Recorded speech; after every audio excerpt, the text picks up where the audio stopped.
memenuhi pusat kota. Kawasan ini bukan sekadar lapangan, melainkan nadi perdagangan tempat hasil bumi dari pelosok Minangkabau bertemu. Dalam udara pegunungan yang sejuk, bercampur aroma rempah dan debu jalanan, terekam sepotong kehidupan Bukit Tinggi sebelum perubahan besar sejarah datang menyusul. Kamera juga merekam seorang warga Amerika yang tengah berbincang dengan penduduk pribumi. Sebuah pertemuan singkat yang menggambarkan persentuhan antara dunia luar dan kehidupan lokal di Minangkabau pada masa itu.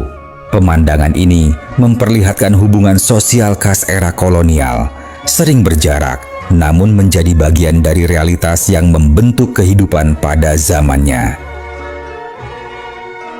Sebuah masjid indah di Bukit Tinggi tampak berdiri megah, sementara di hadapannya terlihat sebuah surau, pusat pendidikan agama tradisional yang menjadi bagian penting kehidupan masyarakat Minangkabau.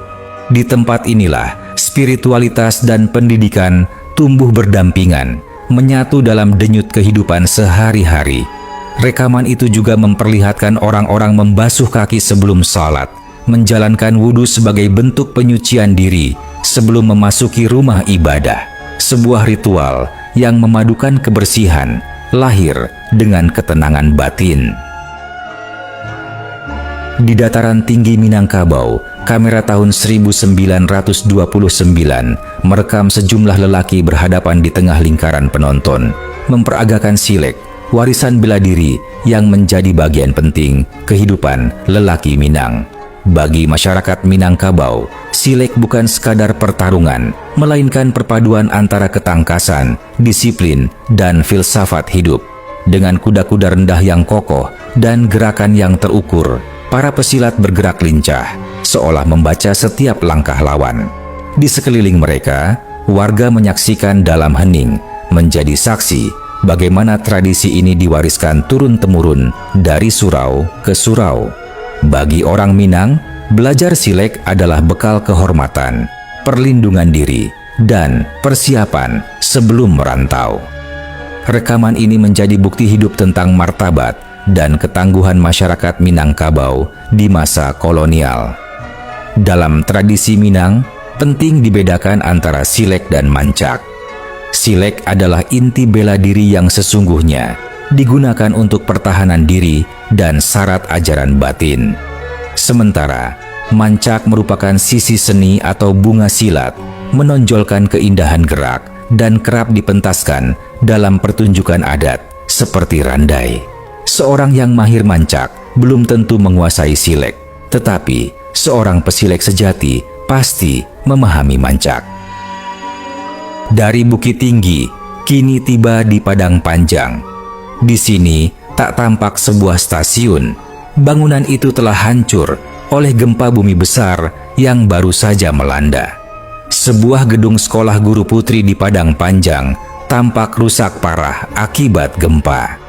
Dinding-dinding retak dan bangunan yang runtuh menjadi pengingat akan dahsyatnya bencana yang mengguncang wilayah ini.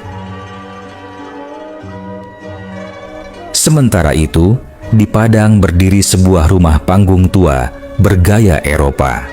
Bangunan kolonial ini menjadi peninggalan arsitektur Eropa yang telah beradaptasi dengan lingkungan tropis Nusantara. Di Padang berdiri monumen Jenderal Michiels. Ia dikenal sebagai gubernur penting pada masa Perang Padri, konflik besar antara tahun 1823 hingga 1837 yang mengubah sejarah Minangkabau. Di muara sungai dekat Padang, kehidupan pesisir bergerak tenang. Air sungai bertemu laut menjadi jalur perdagangan sekaligus pintu masuk menuju pedalaman. Pelabuhan Teluk Bayur pada tahun 1929 yang pada masa kolonial Belanda dikenal sebagai Emmahaven tampak berselimut cahaya senja yang memukau. Di bawah langit yang meredup keemasan, kapal-kapal datang dan pergi mengangkut hasil bumi Sumatera ke berbagai penjuru. Pelabuhan ini pun menjadi denyut nadi perdagangan yang hidup di pesisir Padang. Sementara itu, di pagi hari, Pelabuhan Muaro, Pelabuhan Tua Padang, menyambut fajar dengan suasana yang tenang namun penuh geliat.